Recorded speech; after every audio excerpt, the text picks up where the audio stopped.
This is Hannibal here from the HannibalTV.com. We got some horrible, horrible news today. For anyone that doesn't know this, Billy Jack Haynes and I are very close. He talked to me almost every day for the past several years, ever since ever since I worked with him about at the WrestleMania in New Jersey and we did that angle where we pretended we didn't like each other. We have been friends, and sadly, he has been arrested yesterday for allegedly murdering his wife, which apparently the shooting, this is what disturbs me, okay? The shooting happened at 9:52 a.m. Portland time,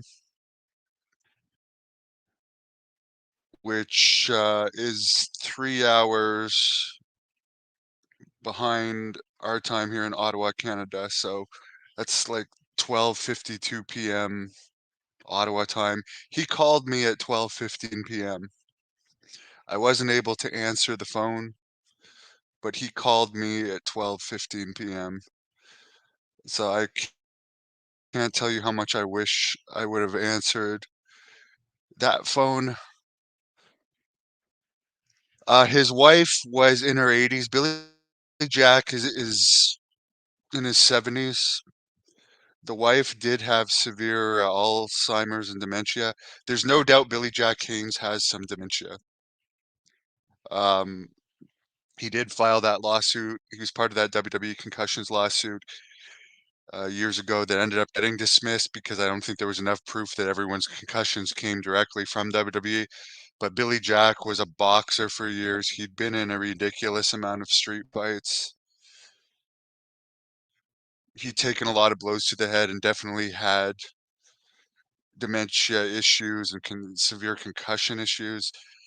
Um, he was supposed to do an interview with me last weekend, and I found it weird because it wasn't uncommon for him to say he wanted to do an interview with me and cancel, and he really wanted. I had been talking to him about all this all these Vince McMahon stuff that's been going on in WWE, and he wanted to talk about it with me publicly.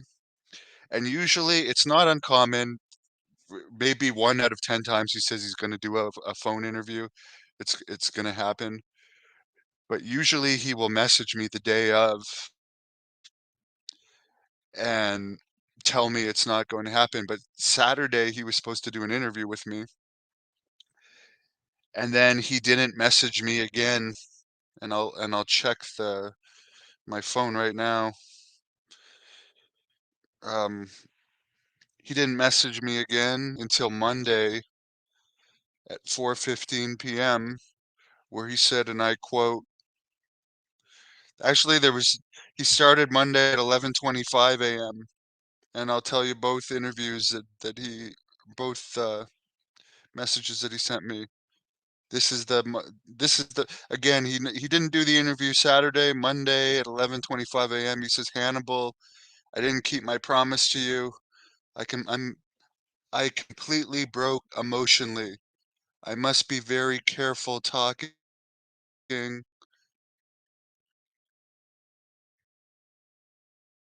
Only message myself and now you. So only put this for now on us. My wife is everything to me, and Hannibal and with dementia, it would be devastating to her. I'm fine now. Please forgive me, sir.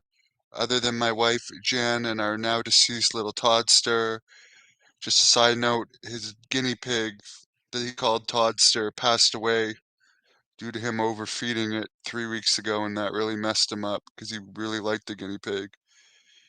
He said all we had was each other, and of course you.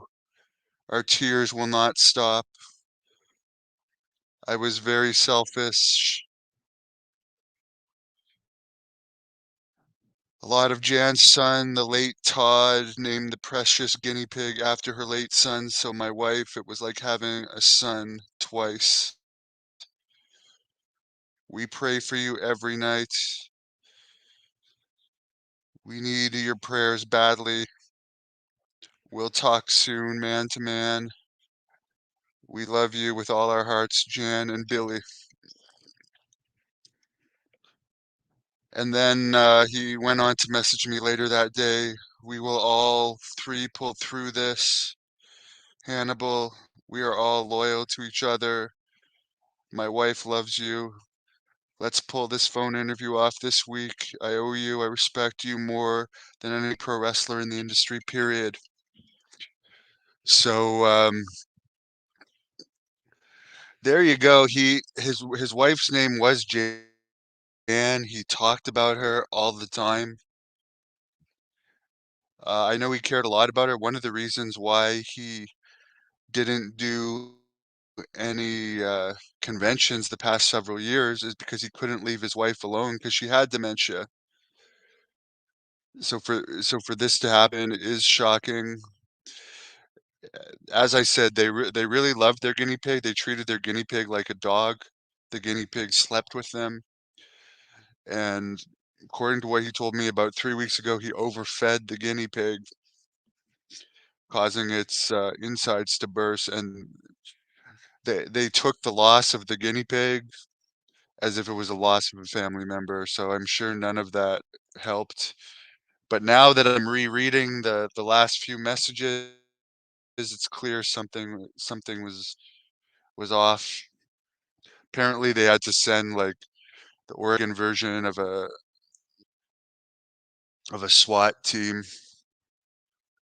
to get him out of the house. There was a standoff, but he ended up leaving cooperatively. But apparently, there was like a 2-hour standoff.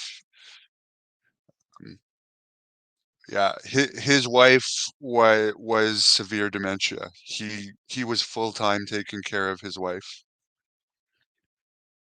So this is what's shocking because you can see in the last couple text messages he sent me, he's talking about his wife in a loving manner. So Billy has had a rough life all around, and this, I mean, obviously, if this is true and he's 70 years old, the end of his life is not going to be good. But as I said, there was some weird stuff with him lately as far as his communications with me. Because as I said, there was hardly more than 3 or 4 days had gone by the past few years where he hadn't sent me some type of messages, and then for him to just not do an interview last Saturday and not say anything for a few days about it, there must have been something off. And I wish I would have answered his phone call yesterday. The last message he sent me was just after he called me and he said, "Call me ASAP." And that was at 12:18 p.m. Thank you for watching the Hannibal TV. Please like this video if you enjoyed it and click the subscribe button to not miss any of our latest shoot interviews, match videos,